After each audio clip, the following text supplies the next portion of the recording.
जी हाँ गाइज, यकीन करिए कि 10 मिनट्स में आपको पूरे के पूरे टेंस में सिखा दूंगी। जनरली ये कोर्स 15 डेज 20 डेज या 1 महीने से ज़्यादा का होता है, लेकिन 10 मिनट्स में मैं आपको सिखाऊंगी, ये मेरी गारंटी है। लेकिन आपको 10 मिनट्स का वीडियो पूरे एंड तक देखना है, हर एक चीज़ बहुत ध्यान से समझना है। इतने बढ़िया तरीके से मैं आपको बताऊंगी कि शायद ही कभी आपने सीखा होगा। तो चलिए गाइज, वीडियो को हम स्टार्ट करते हैं। Let's begin. चलिए, अब हम सबसे पहले इनके नाम याद कर लेते हैं। हम सभी जानते हैं कि प्रेजेंट, पास्ट, फ्यूचर ये तीनों टेंसेस होते हैं। इनके टाइप्स को अगर हम डिवाइड कर ले तो आपके सामने है इंडेफिनिट, कॉन्टिन्यूअस, परफेक्ट और परफेक्ट कॉन्टिन्यूअस। ठीक है, इंडेफिनिट को हम सिंपल टेंस भी बोल सकते हैं। तो आपको इनके बस याद कर लेने हैं टाइप्स। क्या हो गया सबसे पहला? सिंपल। ठीक है, अब सिंपल में हमारे 3 टेंस बनेंगे, प्रेजेंट सिंपल या प्रेजेंट इंडेफिनिट, पास्ट सिंपल और फ्यूचर सिंपल। सिंपल के कितने टेंस हो गए? 3 टेंस हो गए, present simple, past simple, future simple. ठीक है, अब अगर हम लोग बात करें प्रेजेंट सिंपल टेंस की, तो आपको सिर्फ इसके स्ट्रक्चर को समझना है और इसकी पहचान को ध्यान रखना है, बाकी आप सेंटेंसेस नॉर्मली आसानी से बना लेंगे। अगर बात करें इसकी पहचान की, सो गाइस, जो भी काम आप डे टू डे लाइफ में करते हैं, जिस भी सेंटेंस के लास्ट में ता है आता है, ती है आता है, यहाँ पर देखिए ता है ती है। जैसे मैं जाती हूँ, तुम ये वीडियो देखते हो, हम पढ़ाई करते हैं, हम इंग्लिश बोलते हैं, वह यहाँ आती है, हम प्रैक्टिस करते हैं। तो जब भी हम किसी काम को करते हैं, हमें वहाँ पर सब्जेक्ट के साथ में वर्ब की फर्स्ट फॉर्म लगा देनी होती है।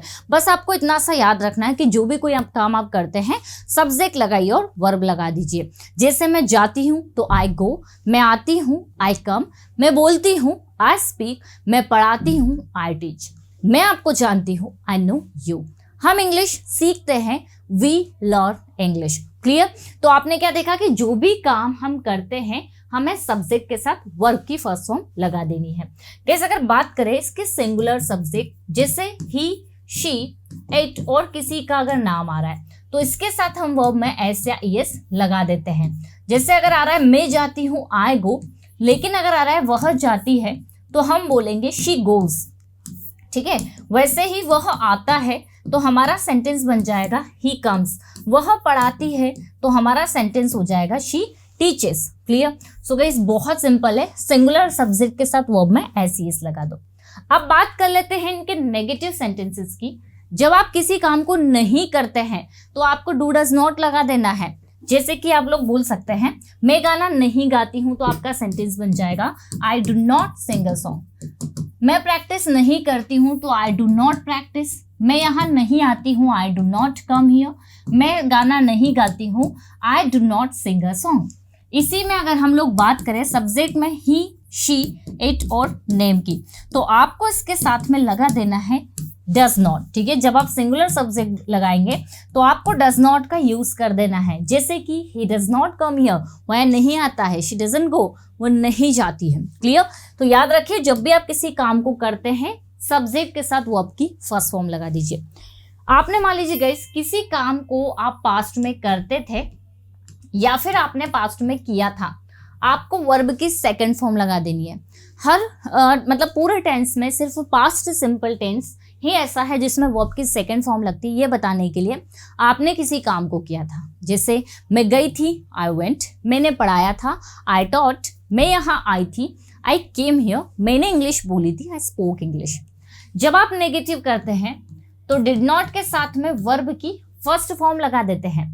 जैसे कि मैं नहीं गई थी या मैं नहीं जाती थी, आई डिड नॉट गो, मैं नहीं आती थी, आई डिड नॉट कम। मैं इंग्लिश नहीं बोलती थी, I did not speak English. मैं काम नहीं करती थी या मैंने काम नहीं किया, आई डिड नॉट वर्क। तो याद रख लीजिएगा, इस डू डज नॉट लगता है जब आप किसी काम को नहीं करते हैं, डिड नॉट लगता है जब आपने किसी काम को नहीं किया।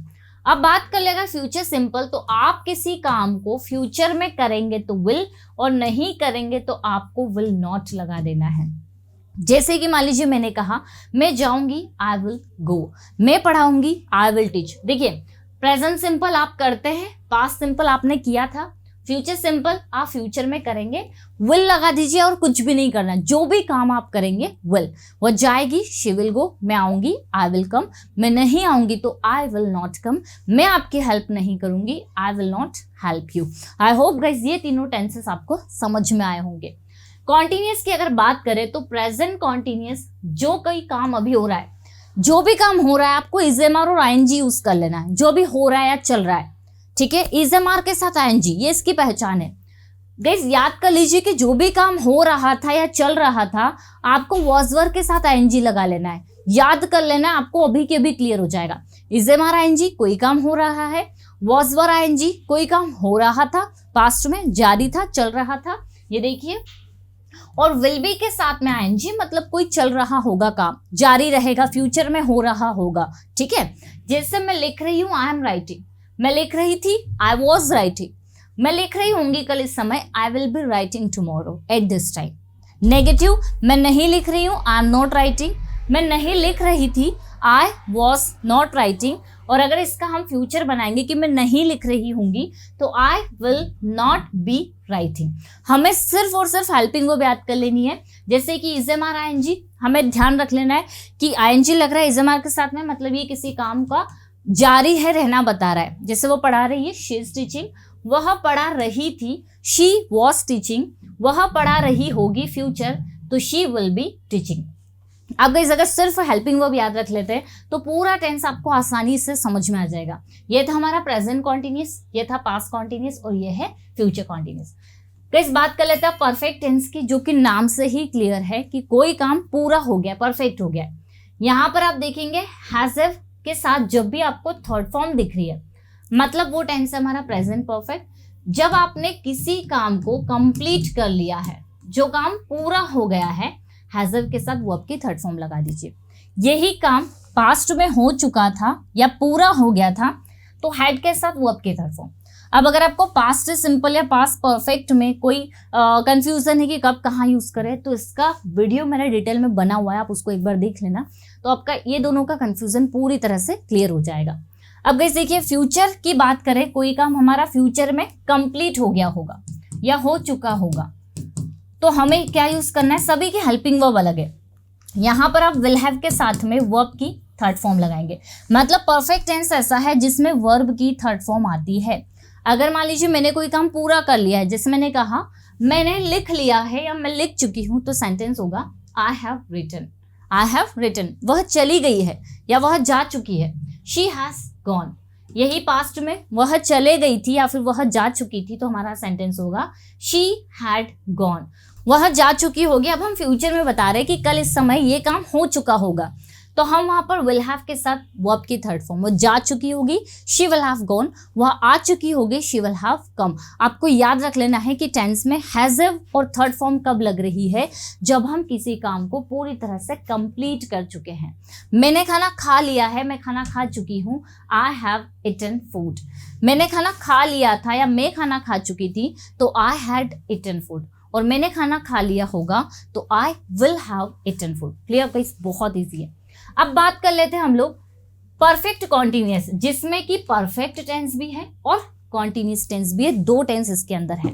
अब देखिए हैज हैव बीन के साथ में हम लोग आईएनजी लगा देंगे।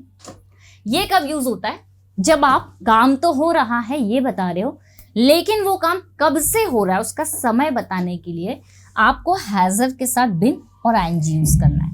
वैसे ही देखिए जैसे मान लीजिए मैंने कहा मैं लिख रही हूं तो आई एम राइटिंग, इज हमारा आईएनजी हो रहा है और हैज हैव बीन मतलब कब से हो रहा है ये बताना है।